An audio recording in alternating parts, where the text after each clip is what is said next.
ہے دانا دانا دانا دانا میرے حسین کا ہے دانا دانا میرے حسین کا ہے باب کے بیر اکھاڑا ہے جس نے باب کے بیر اکھاڑا ہے جس نے باب کے بیر اکھاڑا ہے جس نے ایسا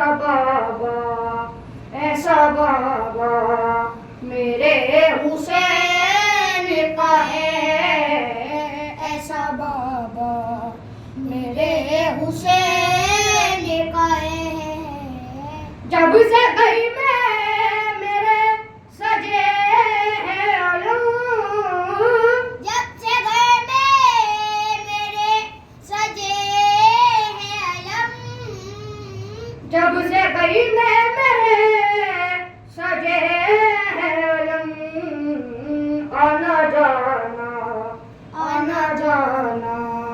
میرے حسین کا ہے آنا جانا میرے حسین کا ہے جس کے صدقے میں بخش جائیں گے جس کے صدقے میں بخش جائیں گے جس کے صدقے میں بخش جائیں گے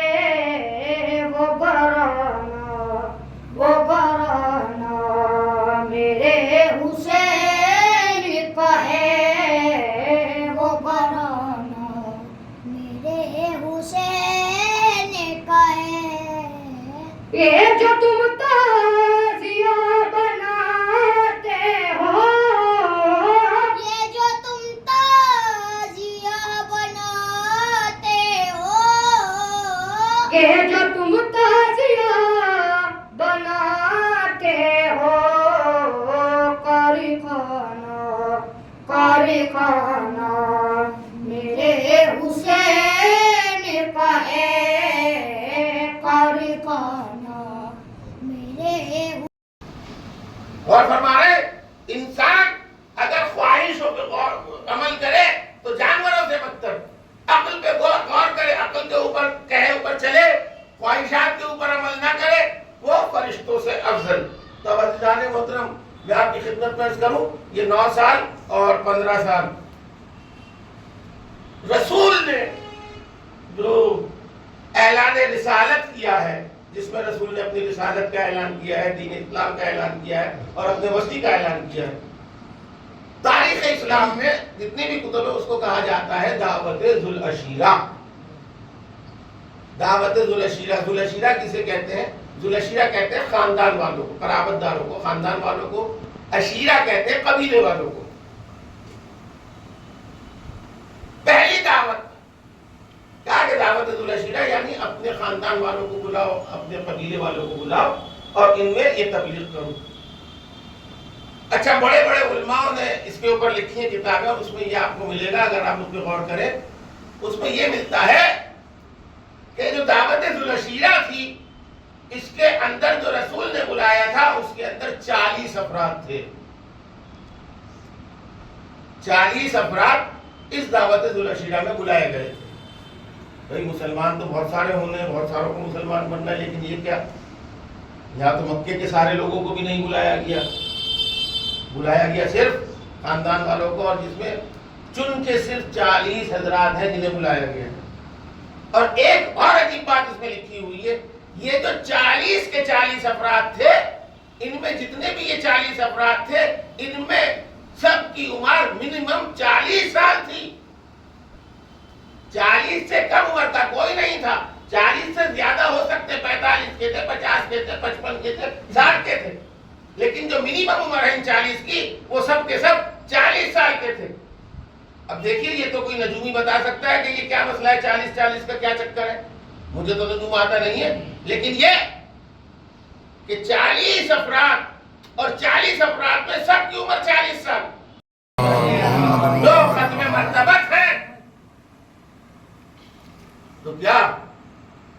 جانشین بننے کا اختیار ہے؟ نہیں، انہیں بھی نہیں ہے، جانشین یہ بھی نہیں بنا سکتے۔ کیوں نہیں بنا سکتے؟ کیونکہ اللہ نے اپنے پاس رکھا ہے۔ اب میں آپ کو ذرا سی ایک جھلک دکھا دیتا ہوں، آپ کے خود سمجھ میں آ جائے گا۔ غدیر یاد ہے بھائی ہمارے ساتھ مسئلہ کیا ہے؟ دیکھیے ہمارے پاس دو چیزیں تھیں، ایک تھی غدیر اور ایک تھی سقیفہ۔ غدیر کا اجالا ہم نے ایکسیپٹ کیا، سقیفہ کا اندھیرا ہم نے ایکسیپٹ نہیں کیا۔ ہم غدیر کے اجالے کی طرف گئے، اور غدیر کے اجالے میں جب ہم پہنچے ہیں تو ہم نے رسول کو یہ کہتے ہوئے سنا، یا ایھا الرسول بلغ انزل الیک من ربک، اے میرے حبیب اس کا اعلان کر دیجئے جس کا حکم تمہیں دیا جا چکا ہے۔ اور ہمارے یعنی رسول نے امام کو بنایا نہیں ہے، رسول نے بتایا ہے کہ یہ امام ہے۔ اور ہمارے رسول نے یہ بتایا کہ ہم امام ہیں۔ اب ایک روایت سن لیجئے، عبداللہ ابن عباس مولا علی کے چچا دار بھائی ہیں، ان کی ایک دفعہ بحث ہو رہی تھی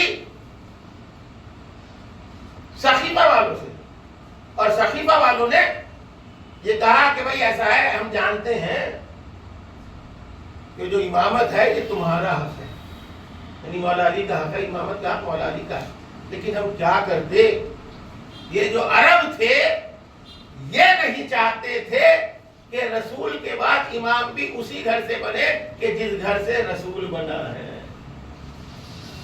اب دیکھیے روایت جو میں نے آپ کے سامنے پڑھی تھی نا عقل کی، اگر عقل کی پیروی کرے تو فرشتوں سے بہتر، اور خواہشات کی پیروی کرے تو جانوروں سے بدتر۔ تو یہ کیا ہے؟ عرب والوں نے نہیں چاہا کہ رسول کے گھر سے ایک اور امام بنے، یعنی رسول ہو اور دوسرا انہی کے گھر سے امام ہو۔ کس نے نہیں چاہا؟ عرب والوں نے نہیں چاہا۔ یہ چاہت کیا ہے؟ یہ خواہش ہے، اور اگر خواہش ہے تو اس کا مطلب یہ ہے کہ یہ انسان جانور سے بدتر ہو گیا۔ جب اس خواہش کے اوپر عمل کیا تو جانوروں سے بدتر ہو گیا۔ عزیزان محترم، کا بیٹا قاسم اس فہرست میں تمہارا ہی نام نہیں ہے بلکہ علی اصغر کا بھی نام ہے۔ بس جیسے جناب قاسم نے علی اصغر کا نام سنا، ایک مرتبہ کہتے ہیں کہ امو جان کیا اشقیاء خیموں کے اندر داخل ہو جائیں گے؟ کہا نہیں میرے لال، میرے ہوتے ہوئے تو کوئی خیموں میں داخل نہیں ہوگا، میں علی اصغر کو اپنے ہاتھوں کے اوپر لے کر آؤں گا، اجرکم اللہ۔ لیجئے عاشور کی صبح نمودار ہوئی، ایک کے بعد ایک اصحاب جان نثار کرتے رہے، اور اس کے بعد انصار اپنی جانیں نثار کرنے لگے۔ اور جناب قاسم ہے بار بار امام حسین کے پاس آتے ہیں، آنے کے بعد کہتے ہیں مجھے ہمیں مرنے کی اجازت دے دی، ہمیں جنگ کی اجازت دے دی۔ امام حسین کہتے ہیں میرے لال میں تمہیں کیسے جنگ کی اجازت دے دوں، ارے تم تو میرے بھیا حسن کی نشانی۔ لیجئے یہ پریشان ہو کے بچہ، تاریخ روایت میں یہ ملتا ہے کہ عمود خیمہ سے ٹیک لگا کر بیٹھ گیا اور اپنے گھٹنوں پہ سر دے کر بیٹھ کر رونے لگا۔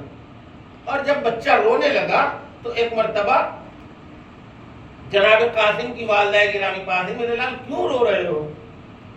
کہا ابا جان ہم بار بار ابو جان کے پاس جاتے ہیں کہ ہمیں جنگ کی اجازت دے دیجیے، ہمیں جنگ کی اجازت نہیں مل رہی ہے، وہ کہتے ہیں کہ تم تو میرے بھیا کی نشانی ہو، تمہیں جنگ کی اجازت کیسے دے دیں؟ کہا میرے لال گھبراتا کیوں ہے؟ تجھے یاد ہے تیرے باپ نے اپنے شہادت کے وقت، اپنے آخر وقت میں تیرے بازو پہ ایک تعویذ باندھا تھا، اس تعویذ کو کھول، انہوں نے کہا تھا جب کوئی مشکل وقت آئے تو اس تعویذ کو کھول کے پڑھ لینا۔ تو اس سے زیادہ مشکل کا وقت میرے لال اور کیا ہوگا؟ عزیزانو، ایک مرتبہ جناب قاسم نے اس تعویذ کو کھولا، اور کھولنے کے بعد اس میں لکھی ہوئی عبارت کو پڑھا۔ اس میں لکھا تھا بھیا حسین، یہ خط ہے امام حسن کا، دیکھو بھیا حسین کربلا کے میدان میں تو نہیں ہوں گا، لیکن میرا یہ قاسم کربلا کے میدان میں ہوگا۔ اے بھیا حسین اس قاسم کو میری طرف سے جنگ کی اجازت دے دینا، میرا نائب سمجھ کے قاسم کو جنگ کی اجازت دے دینا۔ بس یہ بچہ ایک مرتبہ خوش ہوا اور خوش ہونے کے بعد دوڑتا دوڑتا امام حسین کے پاس آیا. امام حسین کے پاس آنے کے بعد ایک مرتبہ وہ تعویذ جو تھا وہ امام حسین کو دیا. امام حسین نے تعویذ کو پڑھا. اب جب تعویذ کو پڑھا ایک مرتبہ اپنا بھیا حسن یاد آ گیا, آنکھوں سے لگایا, چوما, اور چومنے کے بعد کافی دیر تک امام حسین روتے رہے, کافی دیر تک روتے رہے. اب مجھے نہیں پتا کہ جناب قاسم کو امام حسین نے کیسے اجازت دی, لیکن روایت میں یہ ملتا ہے کہ جناب قاسم کو امام حسین نے اور جناب عباس نے اپنے علی اکبر نے اور جناب عباس نے اپنے ہاتھوں سے گھوڑے کے اوپر سوار کیا, اور سوار کرنے کے بعد سر کے اوپر امامہ رکھا, کمر میں تلوار لگائی, اور ایک مرتبہ جب یہ سجا چکے, سوار کر چکے, ایک مرتبہ امام حسین آگے بڑھے, اور آگے بڑھنے کے بعد جناب قاسم کے کرتے کا گلا چاک کر دیا. عزیزانو, میں یہ کہتا ہوں یتیم کی نشانی ہوتی ہے نا, امام نے فوراً گریبان چاک کر دیا, اور اب جناب قاسم جنگ کے لیے گئے ہیں.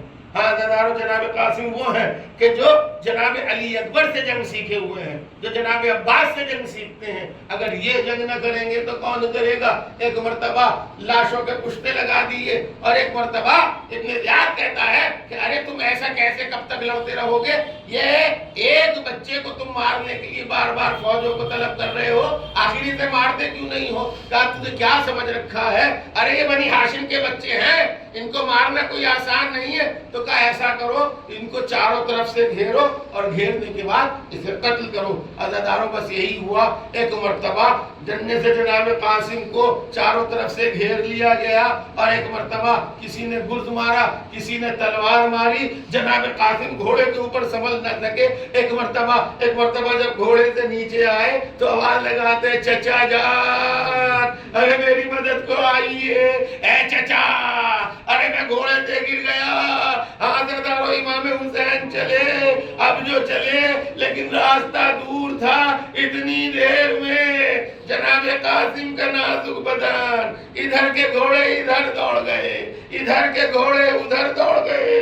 جناب قاسم کا بدن گھوڑوں کی ٹاپوں سے پامال ہو گیا. ایک مرتبہ امام حسین جناب قاسم کے لاشے پر پہنچے, اور پہنچنے کے بعد عجیب جملے کہے ہیں, میرے لال قاسم, ارے تیرے چچا نے آنے میں دیر کر دی.